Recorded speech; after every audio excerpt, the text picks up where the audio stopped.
Welcome to Passion and Profit. If you're a small business owner or solo entrepreneur, this episode is for you. It would not only help you achieve your business goals, but it will also help you enjoy the process. Let's get started. A lot of people are like, oh no, I'm just doing this because I love it. It's like, yes, I love it, but also we want to make money. Like that. It's just, if you're running a business, like you have to have that business mindset if you're going to be growing with it. Because if you're not pricing properly, and you're only making a very slim profit margin, you can only go so far with that unless you truly it's, just going to be a side thing and you're just loving it just to be able to do it. And you don't really care too much about making it like a full-time thing. Then I say, go for it and charge whatever you want and don't really worry too much about that. But there's a lot of people who do want to make a decent amount, from being able to make and sell candles out there. So, there's kind of the business side and also the passion side that kind of have to coincide with one another.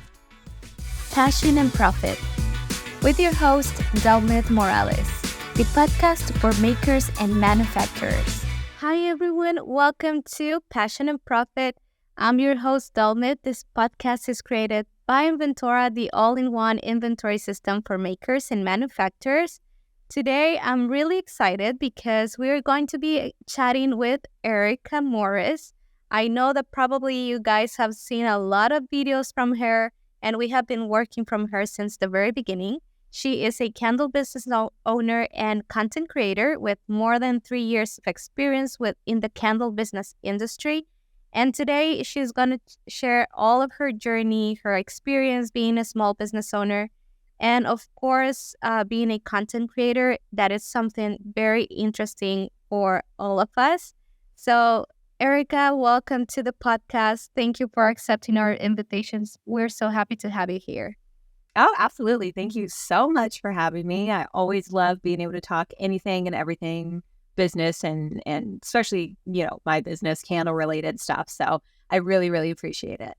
No, I know that probably if you haven't heard about Erica, you should go to her YouTube channel and her Instagram. But you have a lot of experience and in a short period of time. So we just wanted for you to share your journey as a small business owner. And to begin, maybe tell us a little bit about how and why did you start your candle business?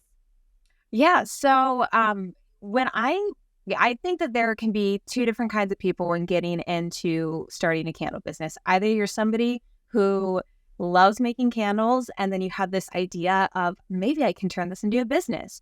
Or you're somebody who is like, I want to start a business, and then you kind of venture and then start into a candle business. So I think that weirdly enough, I fell more towards the first part than the latter. So basically what happened was I got into reselling on eBay. So that's kind of how my whole business journey started, was I would purchase used clothing and then resell it on eBay. And I did that for a couple of years. And I don't know, I think I saw something on YouTube, or I don't know if it was like an ad or something, but something got me in the mindset of wanting to make a candle as a gift for my sister for her birthday. So I made her a candle and I loved it. It was just using I think Michael's or Hobby Lobby supplies or something. Didn't test it, didn't have any idea about the testing process, nothing like that. It was just really fun and I loved the packaging of it. I loved creating the packaging of it. So I made her candles, and then I also made my coworker candles. We did a whole Secret Santa gift exchange, but I decided to make custom candles for everybody. So I made that, and I think the feedback was so good from everybody, which is surprising because I didn't test a single one of them. None of them were tested at all. I just followed whatever the recommendation was, and I didn't have any idea that and the burning process was not even in my mind at all. I just loved the process of creating something because I've always been very creative. So being able to put that into a handmade item like that actually looked like something that you could purchase from a store, which was something that I thought was really cool, was something that you could hand make. And then it looked like something that, it looked professional. Mm-hmm. So I made those, and then my coworkers gave me really good feedback. And I don't know if me and my like really close coworkers were saying like, oh, maybe I could like sell these. Like this would be really cool. And that kind of sparked the interest. So it was definitely the passion behind the creation. And then the business side came next. But I was already in the mindset of the business mindset with trying to find something, because I had resold on eBay, and then I had also tried to do like Amazon FBA and a couple different other business ventures that just did not really end up working out. And I think it's because I just didn't have like a real big passion for any of those. But then when candles came along, it just kind of seamlessly like came into my life, and it all just kind of made sense at the time for me to turn it into a business. Well, I love that. I think you said something very important. If you don't have the passion, you're not going to pay attention to it, or you're not going to enjoy it. So I think it's key, even if it sounds like cliche or I don't know, if you find it, like if you love to do it, it is going to work. Probably it's going to be hard, of course. It's not a piece of cake, but it's going to be something that is going to work because you are passionate about it. Yep. So Yeah. how, I was just going to add real fast. And you don't necessarily have to be passionate about every single part of it. yeah, absolutely. To be able, because there's really monotonous parts to a candle business. It's like, oh man, I gotta, prep these jars, or sometimes doing stuff on the computer work, or like photo stuff. Like it can be kind of monotonous. But if you just have a passion for, at least the majority of it, or just kind of the whole purpose behind it, it really helps push you forward along with everything. Absolutely. I completely agree. And I know that you, like you said, like you started with eBay and all of that, and then you found that candle making it was like something that you really enjoyed. How much time did it pass for you to say, okay, this is something that I want to make it like a full-time thing? Well, I think that my situation is very unique. And I'm transparent as much as possible with everybody on my YouTube channel, because I know that a lot of people look at what I do and maybe think that we are 100% living off of the candle business income, which is not true. We're not living off of the income yet. We have grown a lot more, specifically in the past year than we have previously. And I know it can take some time to really build up a business.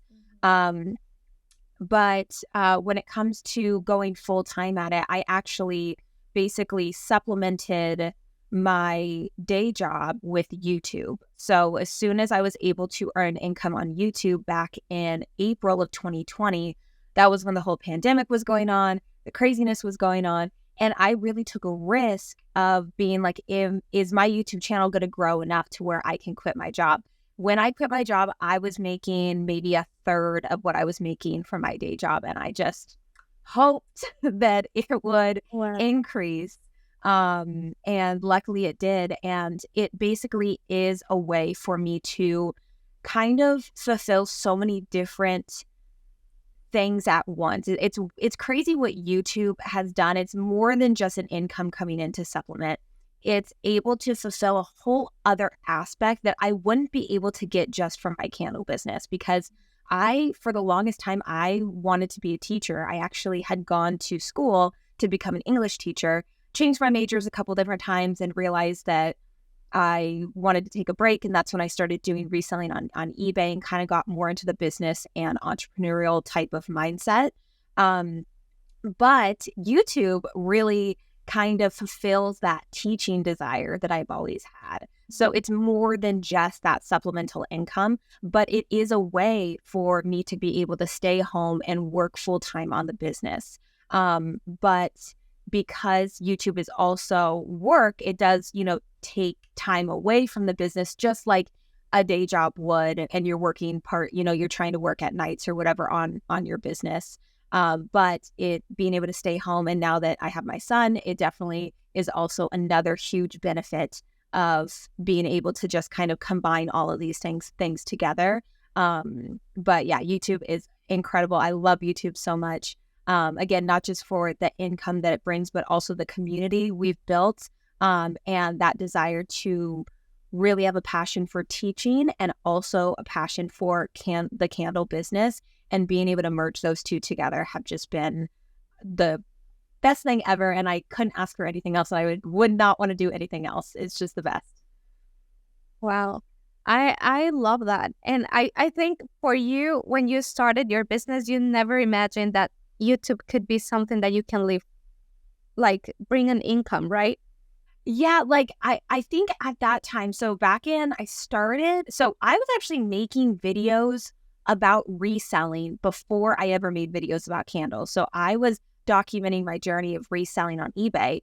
But at the time, I mean, I just remember being like, oh, I'm going to make a video about just what I got. And I'd just be like, here's these jeans I got. Here's the shirt I got. And it was so like the same thing, the over and over and over again. And then when I thought about the idea of starting a candle business, I had heard, just document your journey. And that's what I've done literally since day one. The very first video on my channel is me talking about wanting to start a business. It was September of 2019. So it's been about 4 years of making videos, documenting the journey along the way. And it's really cool looking back and seeing my mindset then and all the different things I was thinking of and how much I've grown, not just as a person, but also with the business and the obstacles, overcoming so many different obstacles and just kind of growing from that. But yeah, it's been really cool. I really love that I started documenting from the beginning because it's really cool to look back on.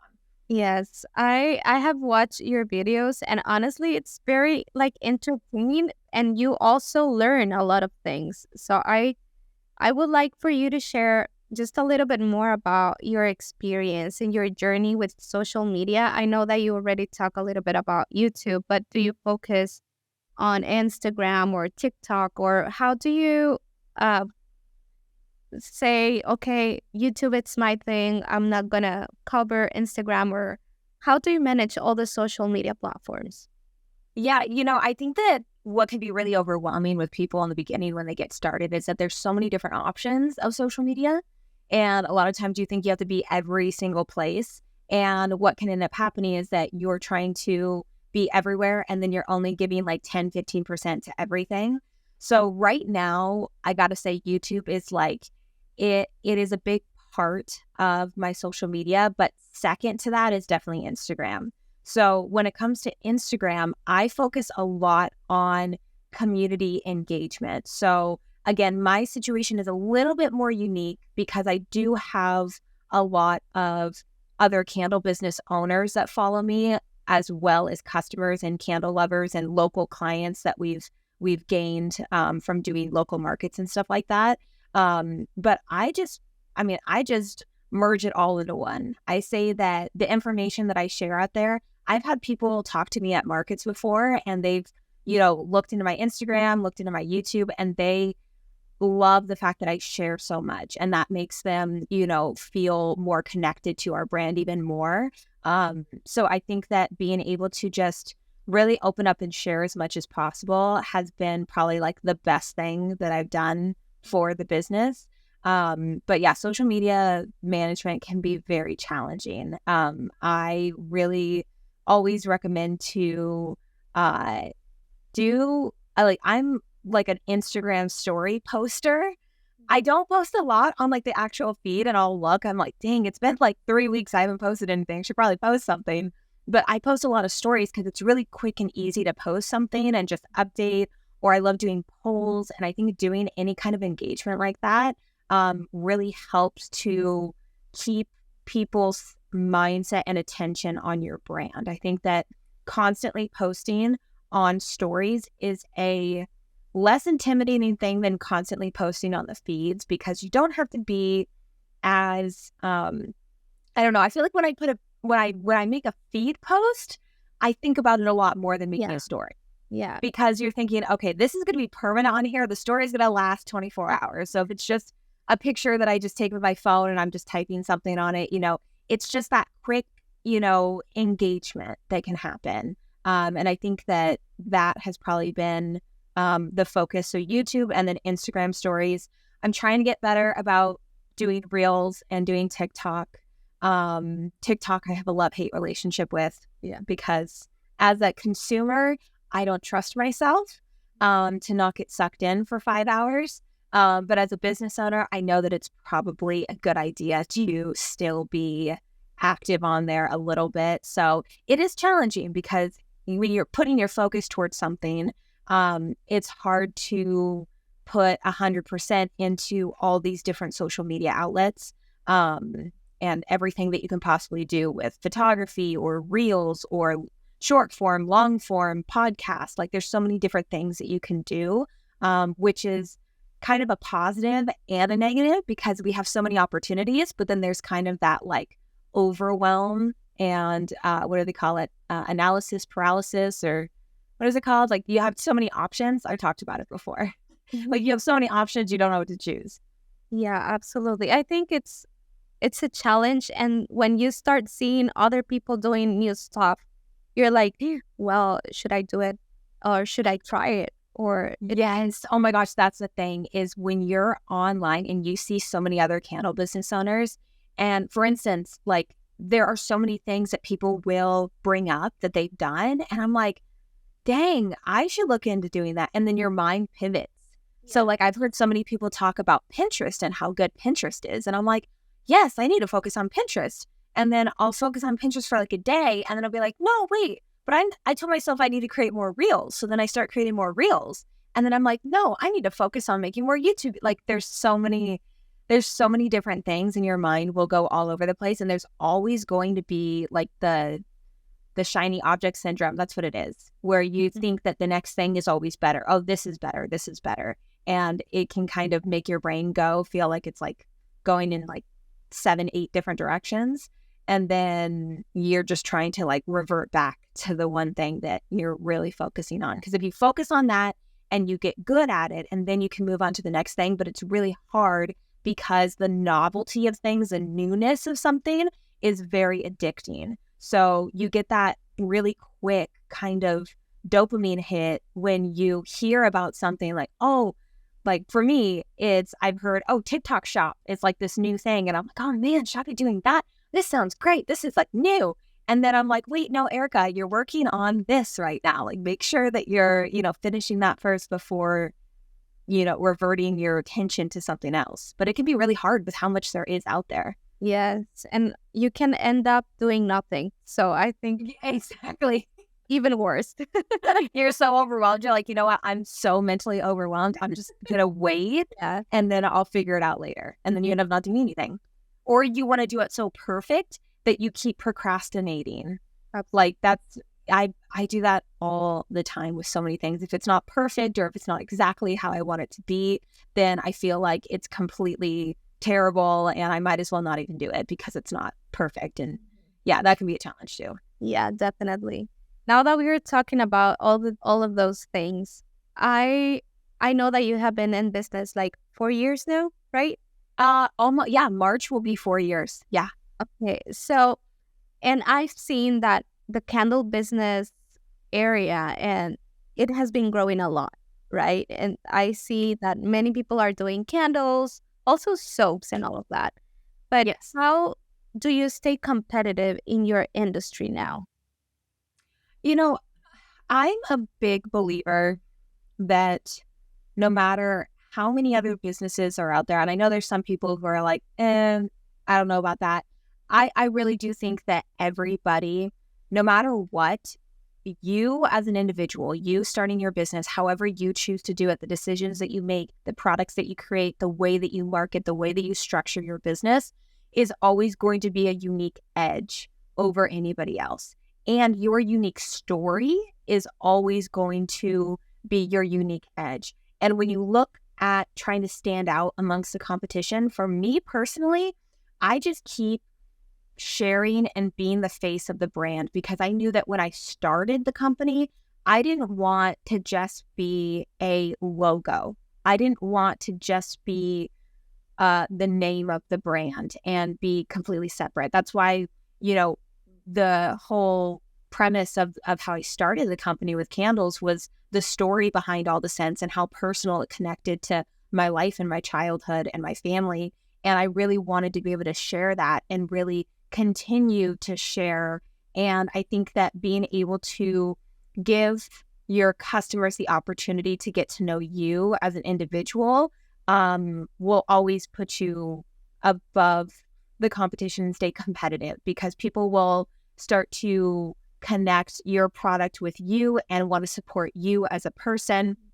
And of course, you want to have good products. So there's kind of two aspects of that. You know, I like to share and be really a part of the community and share a lot about my life while simultaneously trying to improve in every aspect with the business. So whether that's, you know, trying to expand more, trying to update and make my website better, always working on product photography and learning that skill, always, you know, trying to improve on, I don't know, SEO and just learning and researching and basically being a constant learner and making sure that I am just trying to do what I can to, you know, stand out in my own way when there's so many other candle companies out there. And I think that that's what can be very challenging to a lot of people, is that they think, okay, how am I going to be able to stand out because the market is oversaturated? And if you think about it in terms of just the product itself, just a standard candle against another standard candle or against 100 other standard candles, then yeah, it's going to be hard to stand out. But if you use your storytelling, basically taking the reasons on why you're starting your company, or maybe your company is connected to an organization or a cause, or there's something that made you start the company and you are telling that story along with your products, it does a lot more than just creating a lavender candle, putting it on Etsy and being like, why is nobody buying my candle? You know, because it's just kind of in the wave, in the ocean of so many other products. But really creating and building up that brand is always going to separate you from everybody else, no matter how many other candle businesses pop up out there. That makes completely like so much sense, because I think every story is different. And even if you're making the same thing, it's going to be unique. The people that is behind every brand, I think, if even me, when I'm just looking at Instagram or I'm purchasing something, I look and see, oh, let's see who is making this or who's behind this product. We love to see that. And most people that buy handmade are going to relay more in the background of the business than in the product itself. Of course, they're going to see the quality, and if they love it, they're going to repurchase it. Yeah. But they will focus on the story behind it, and I think that's very valuable. And even if we're already in business for 10 years now or so, we need to keep that in mind, not just to say, I just need to make money, let's make products, and that's it. Right? Yeah, absolutely. And that can be hard too, is the balance of everything of, you know, obviously with business, you start a business to make money. I mean, I always bring that up in my videos. I mean, it's kind of this, you know, thing where, you know, a lot of people are like, oh no, I'm just doing this because I love it. It's like, yes, I love it, but also we want to make money. You know, like that. It's just, if you're running a business, like you have to have that business mindset if you're going to be growing with it. Because if you're not pricing properly, and you're only making a very slim profit margin, you can only go so far with that unless you truly like it's, you know, just going to be a side thing and you're just loving it just to be able to do it, and you don't really care too much about making it like a full-time thing. Then I say, you know, go for it and charge whatever you want, and like don't really worry too much about that. But there's a lot of people who do want to make a decent amount, you know, from being able to make and sell candles out there. So, you know, there's kind of the business side and also the passion side that kind of have to coincide with one another. Yes. And that's where we start to learn a lot of things, and start wearing all of the hats in our business, right? Yep. We need to... Yeah, you have to learn so much more than just making candles. Yes, definitely. That's like a 10% of the whole process. And we don't realize about that until we are there. Yep. And then you're like, okay, so this is a small part, but then learning like understanding taxes, understanding marketing, understanding website design and photography and all these things and when to outsource and self-analyze and basically be like, okay, what am I good at? What do I have to be honest with myself and be like, I need to pay somebody else to do this for me. And that has been a huge struggle for me because I'm constantly like, no, I can do it myself. I can learn and I can figure it out. And my product photography has definitely gotten way better over the years. It started off a little bit rocky.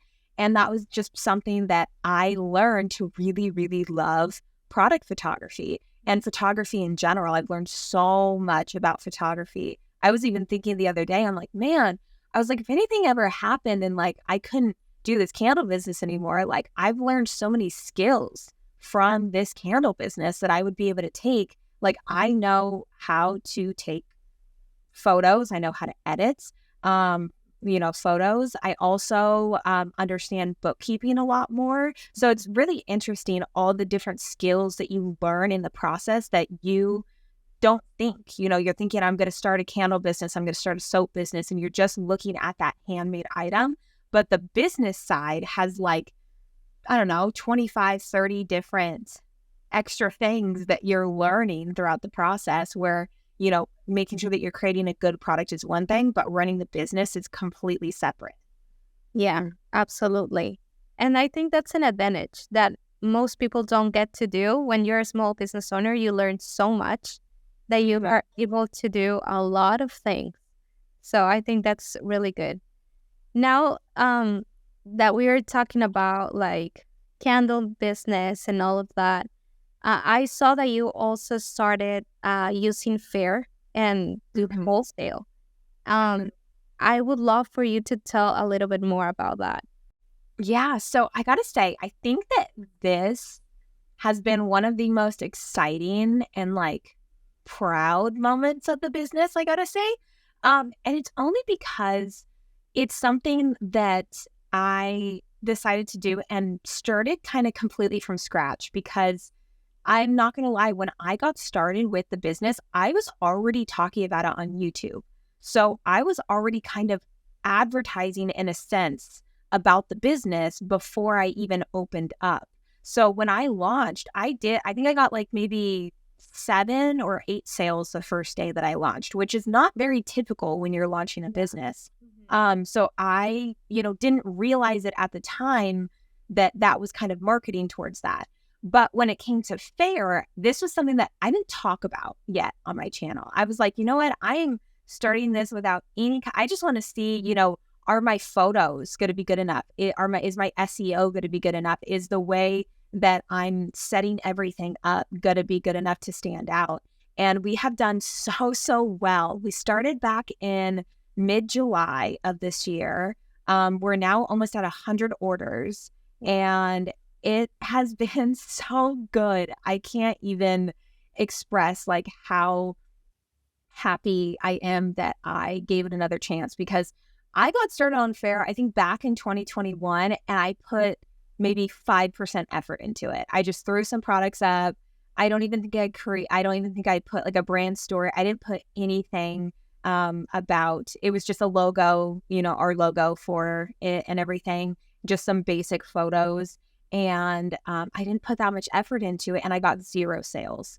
And so I ended up I think I deactivated, like actually completely took down it.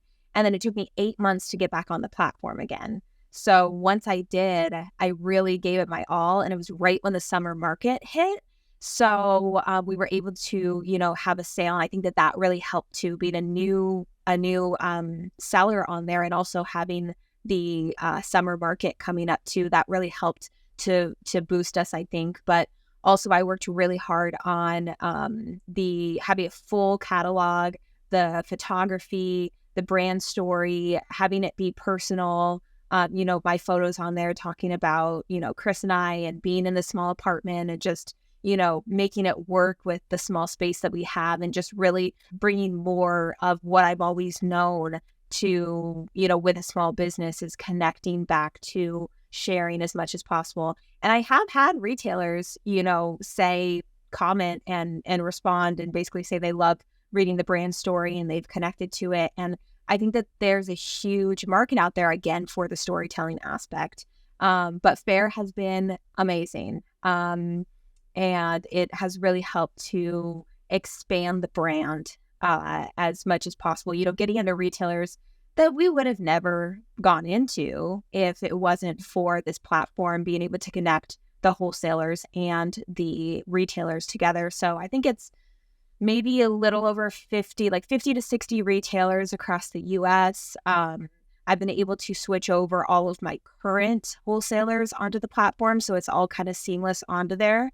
But yeah, it's been great. It's been one of like the coolest things, the most exciting things that has happened so far in business, and super proud of the growth on there, definitely. Wow, I love that.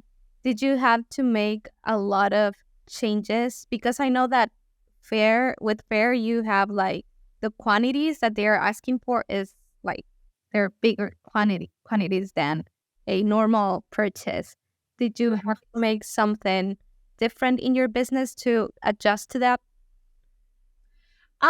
So basically the way that I structured it was for each of the scents, I have like pack. So I put them into packs, so packs of 4 and stuff like that, for each scent and each size. But actually what I did was I took down my minimums down to $100 for every order. Whereas on my personal wholesale website, it was actually at $250. So I took it down, because I know that there's a lot of small retailers out there that either just want to try the product and see if they like it first, which if I was a retailer, I wouldn't really want to spend, $500 or $1,000 worth of a product if I haven't tried it out first. So that, helps in that regard of having people order. And most people actually, it's most of the time above that $200 to $300 mark that most people order. There are a handful of people that purchase the smallest amount of like $100, $150, which is fine because again, I think that the more we connect and have a good relationship with these retailers, the more we get a higher reorder rate, which our reorder rate is at 40% right now, which is amazing. Like I remember seeing on there that you have to, like, for a top shop, you have to be at like 15% reorder rate. And I remember telling Chris, I'm like, man, I don't know if we're gonna hit that. Like that's a lot. And we're at 40% right now. I'm like, this is crazy. So yeah, we've had a lot of the same retailers, keep reordering, especially for the holiday time and everything. So that was great. But I completely forgot what the original question was.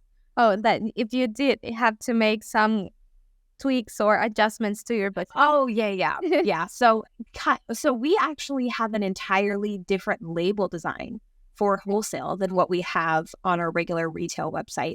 And the reason behind that was because I think that the original design for the nostalgia collection that I have for the candles, again, it has to do a lot with the connection to me and, the memories and all that kind of stuff. And we like sharing that when we're able to physically sell the candles. So on our retail website, I can add the story in there. And then also when we do vendor events too, I'm able to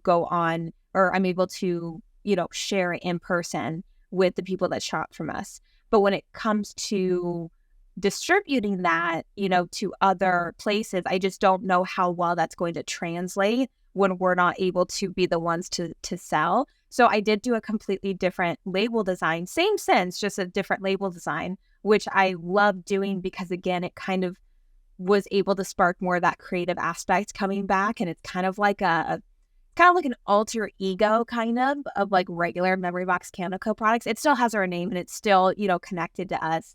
But that is something that we did change. And I think that was a huge benefit to the brand in and of itself.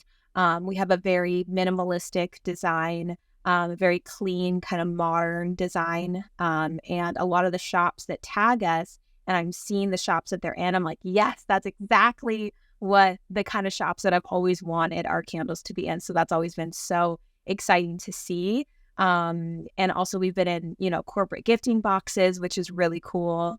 So Fair just kind of opened up all these new avenues to be able to expand. And we did have to change a couple different things. But overall, we basically just had to make sure that the supplies that we have is enough to be able to fulfill the wholesale orders. That was definitely a challenge, is getting all these orders coming in and then being like, we got to order more boxes and more peanuts and more jars. And we're going to, placing all these orders of fragrance oil and just trying to keep up with that. So that definitely was a little bit of a challenge to make sure that you have enough supplies and stock to actually fulfill all of these wholesale orders.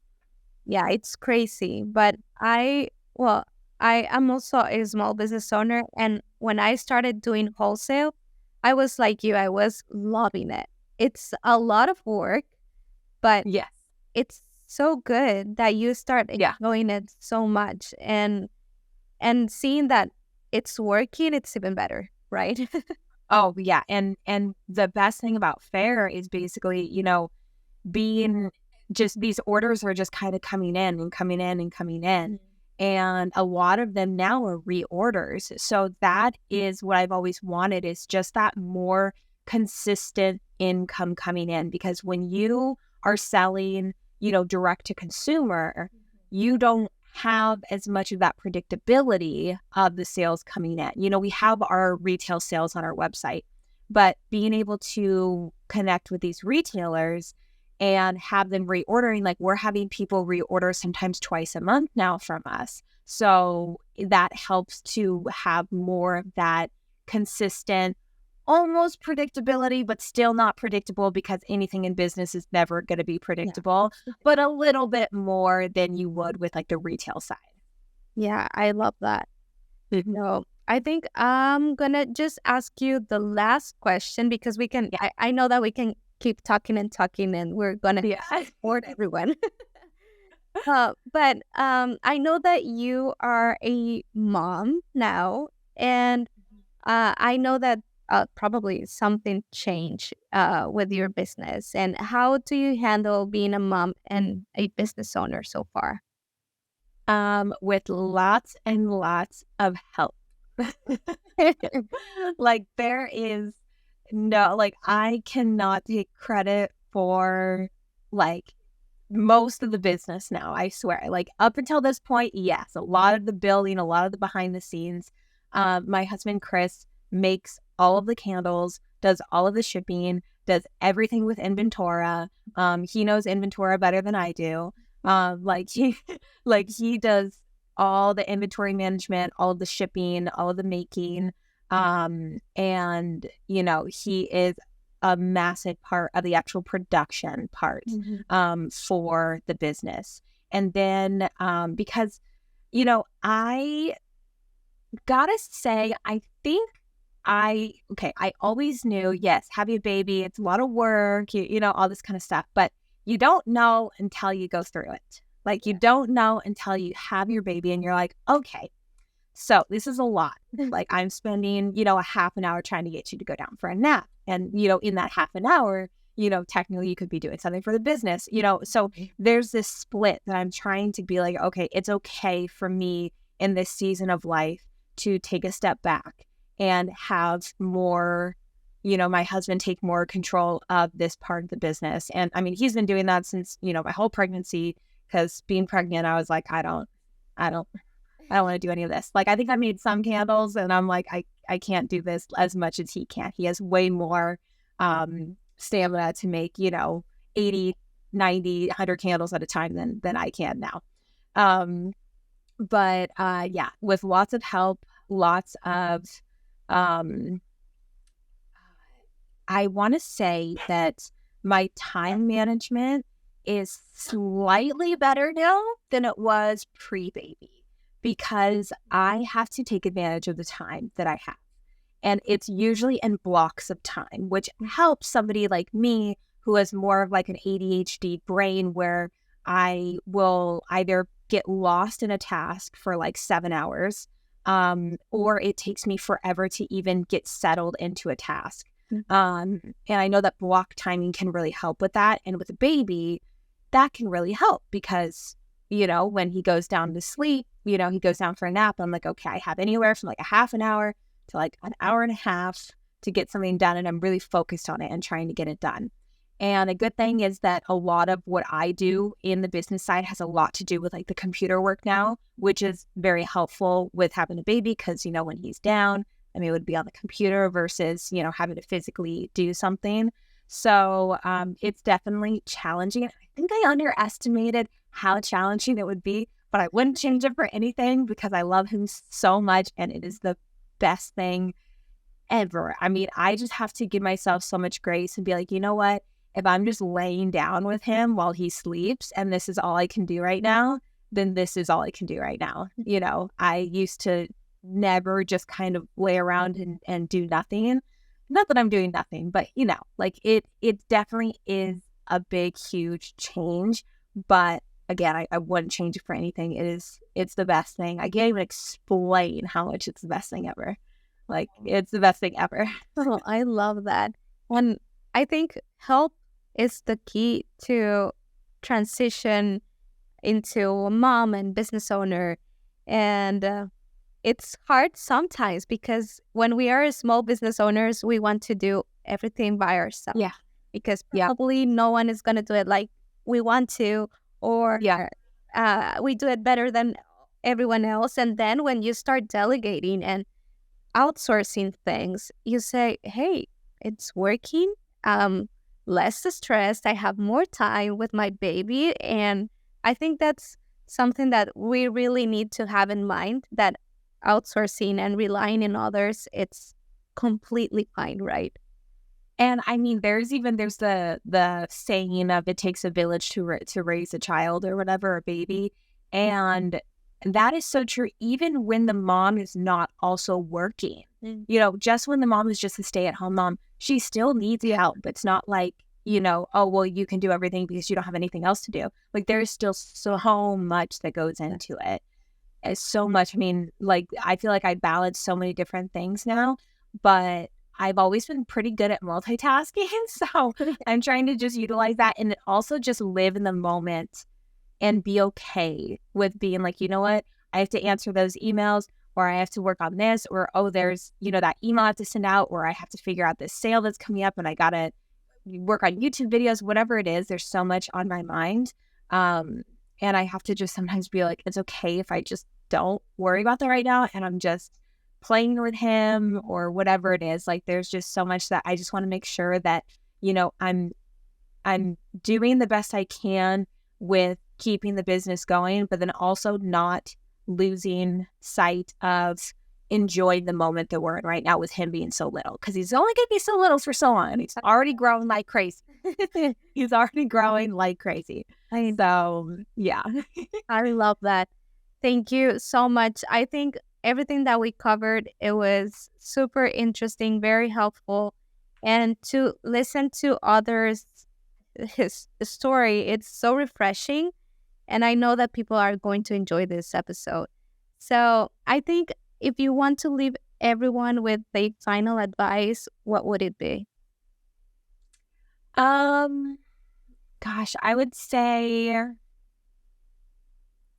don't underestimate how what was I going to say?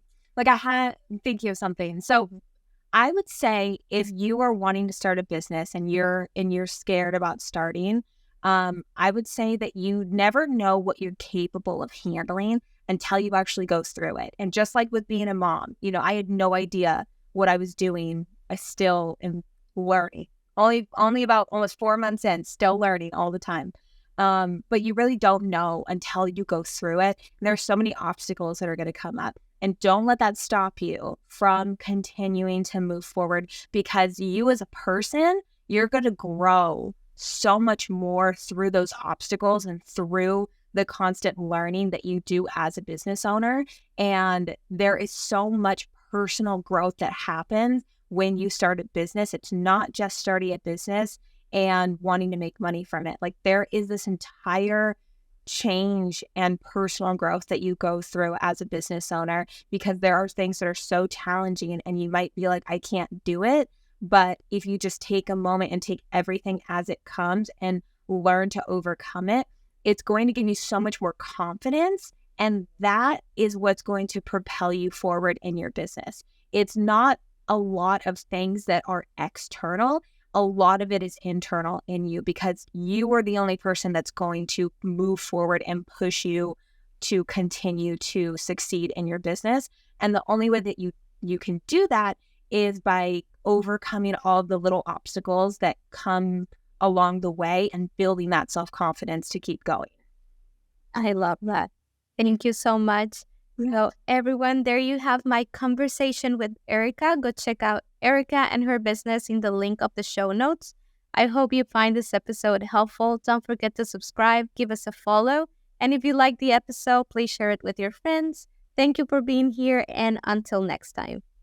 If you're interested to learn more about Inventora to help plan and manage what products need to be made, visit Inventora.com.